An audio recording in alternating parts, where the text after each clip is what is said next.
5, 4, 3, 2, 1, 0.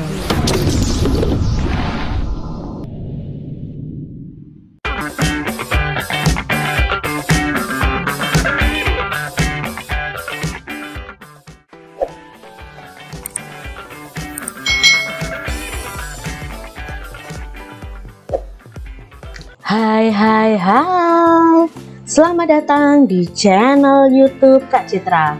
Hari ini kita akan belajar bersama-sama untuk mata pelajaran tematik kelas 4. Kita sudah berada di tema 1, subtema 2 pembelajaran yang pertama.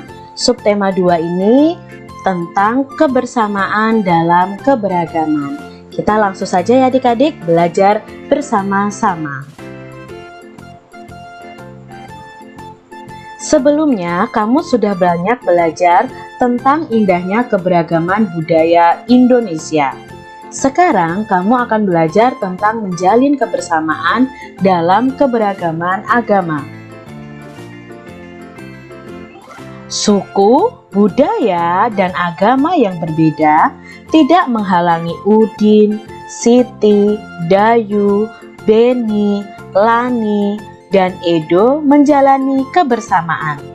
Mereka berbagi cerita tentang budaya masing-masing dan saling belajar. Hari-hari mereka penuh keceriaan dalam kebersamaan. Hari ini mereka berkumpul bersama untuk bekerja sama. Nah, di sini ada bacaan yang berjudul Bekerja Sama dalam Keberagaman. Nah, ini bacaan ini itu ada 3 paragraf adik-adik. Ini adalah paragraf yang pertama. Edo dan kelima temannya mendapat tugas untuk melakukan percobaan tentang bunyi. Sepulang sekolah, mereka berkumpul di rumahnya. Setiap orang sudah menyiapkan peralatan yang dibutuhkan. Lani dan Siti membawa beberapa kaleng yang sudah dilubangi. Udin dan Beni membawa benang kasur. Mereka berkumpul di halaman depan rumah. Keenam sekawan siap bekerja sama melakukan percobaan. Paragraf yang kedua. Saat percobaan akan dimulai, tiba-tiba terdengar azan. Siti dan Udin meminta izin teman-temannya untuk sholat. Teman-temannya mengizinkan mereka untuk melakukan ibadah. Edo meminjamkan ruang makannya untuk digunakan Siti dan Udin sholat. Meskipun Edo beragama Katolik, ia tidak keberatan rumahnya dipakai untuk sholat. Beni yang beragama Kristen, Dayu yang beragama Hindu, dan Lani yang beragama Buddha menunggu dengan sabar temannya beribadah. Keenam sahabat selalu menghargai satu dengan yang lain. Paragraf yang ketiga. Tiba saatnya keenam sekawan melakukan percobaan. Setiap orang menunjukkan tanggung jawabnya dalam bekerja. Tidak ada satupun di antara mereka yang duduk diam atau memberi perintah saja. Semuanya ikut bagian dalam percobaan. Saat Dayu membutuhkan pertolongan memotong benang, Udin datang membawakan gunting. Saat Edo kesulitan menalikan benang di kaleng, Siti ikut membantu. Keenam sahabat bekerja sama dengan semangat. Mereka hidup rukun dan saling membantu meskipun berbeda agama. Itu tadi bacaan tentang Edo yang melakukan tugas bersama teman-temannya. Setiap bacaan itu biasanya terdiri dari beberapa paragraf adik-adik. Nah, setiap paragraf itu ada gagasan pokok dan gagasan pendukung yang sudah kita pelajari di subtema 1. Gagasan pokok itu adalah ide utama yang dibahas dalam suatu bacaan. Dapat berupa kalimat inti atau berupa pokok paragraf. Nah, gagasan pendukung adalah uraian atau tambahan informasi dari gagasan pokok. Kita baca dan mencari tahu gagasan pokok dan gagasan pendukung dari bacaan tadi. Kita lihat di paragraf 1. Paragraf 1 itu terdiri dari 7 kalimat. Nah, kita akan mencari tahu kalimat mana yang gagasan pokok dan kalimat mana yang gagasan pendukung. Kalimat pertama, Edo dan kelima temannya mendapat tugas untuk melakukan percobaan tentang bunyi. Jadi mereka mendapatkan tugas untuk melakukan percobaan tentang bunyi. Lalu kalimat yang kedua itu dijelaskan mereka akan berkumpul di rumah Edo sepulang sekolah. Kalimat ketiga, mereka menyiapkan peralatannya. Kalimat keempat diuraikan, Lani, Siti membawa kaleng. Kalimat kelima, Udin dan Beni membawa benang kasur. Kalimat keenam, mereka mengerjakannya di halaman depan rumah dan mereka siap bekerja melakukan percobaan. Nah, dari kalimat-kalimat ini kita tahu bahwa kalimat nomor 2 sampai nomor 7 ini menjelaskan tentang kalimat pertama, yaitu tugas untuk melakukan percobaan tentang bunyi. Jadi kalimat pertama itu adalah gagasan pokok, kalimat kedua sampai kalimat ketujuh adalah gagasan pendukung. Sekarang kita lihat paragraf 2. Paragraf 2 juga terdiri dari 7 kalimat.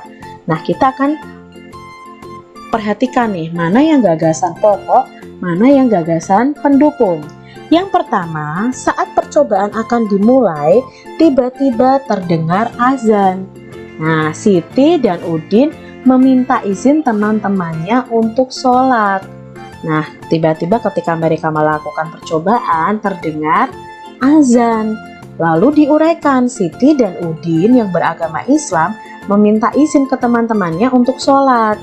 Lalu teman-temannya mengizinkan. Edo meminjamkan ruang makannya untuk digunakan sholat. Lalu Beni, Dayu yang beragama lain itu juga menunggu dengan sabar.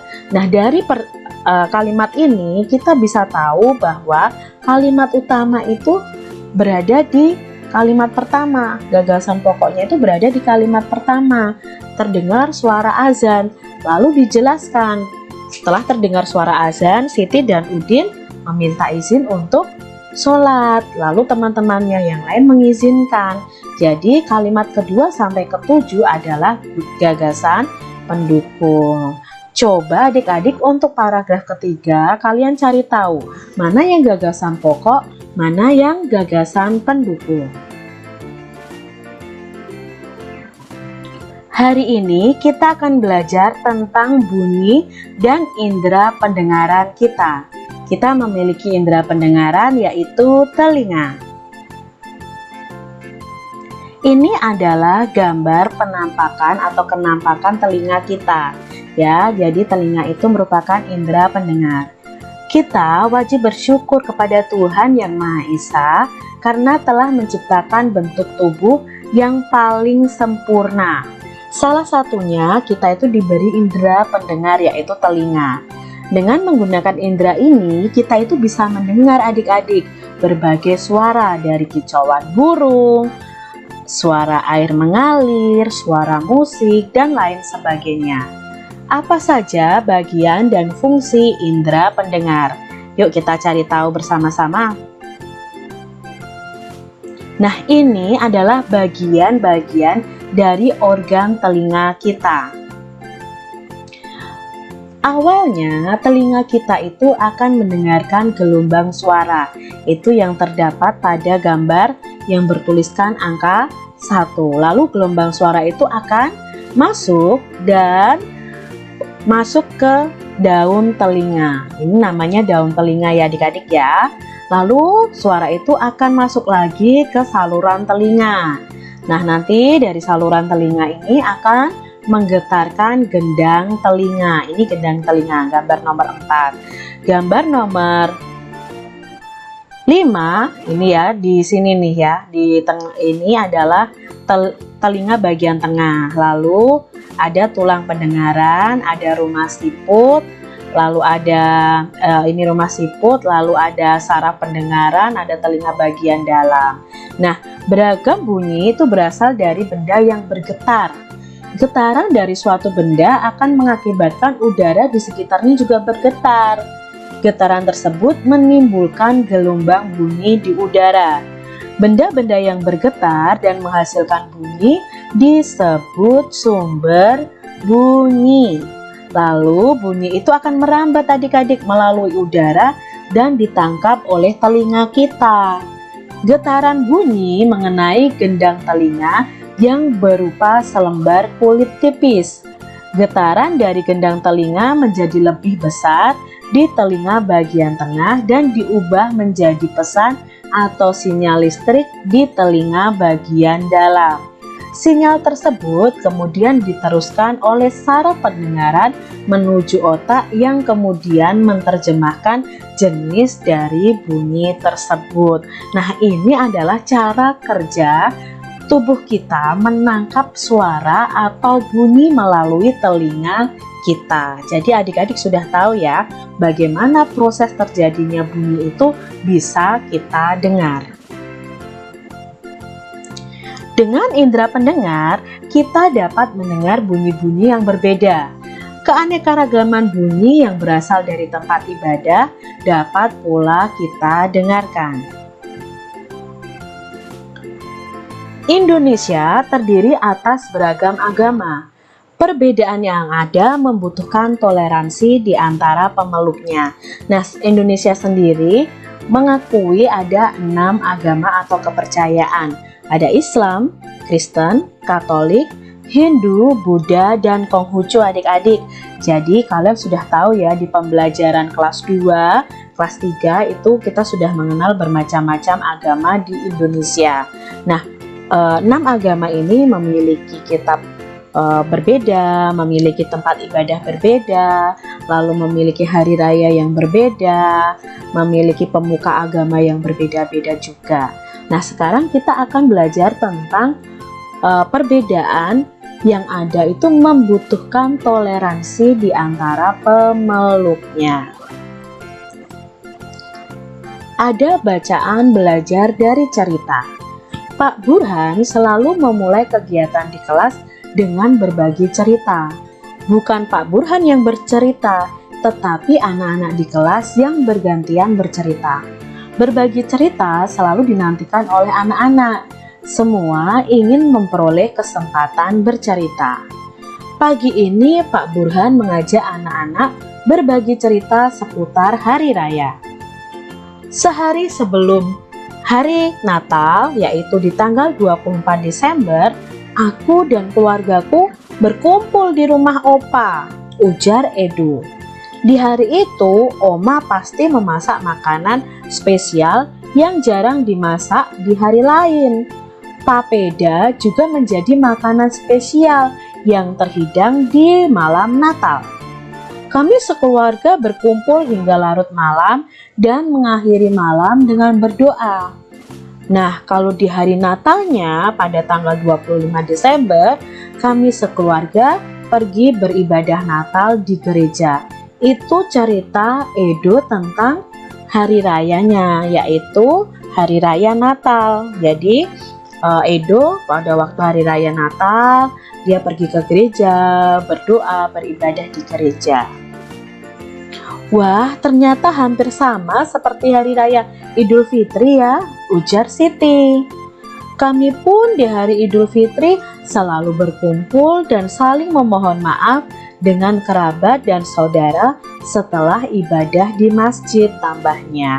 Jadi ini Siti menceritakan tentang hari raya umat agama Islam yaitu Idul Fitri, dan tempat ibadah umat agama Islam yaitu masjid. Iya ya, sama seperti Edo pada hari Natal. Saat Idul Fitri juga selalu ada makanan spesial, yaitu ketupat dan opor ayam. Udin menambahkan komentar Siti. Di Bali, menjelang Hari Raya Garungan, seluruh kampung selalu ramai dihiasi oleh penjor atau janur yang tinggi. Kami sekeluarga lebih sering pulang ke Bali menjelang Hari Raya Galungan agar bisa berkumpul dengan sanak saudara di sana.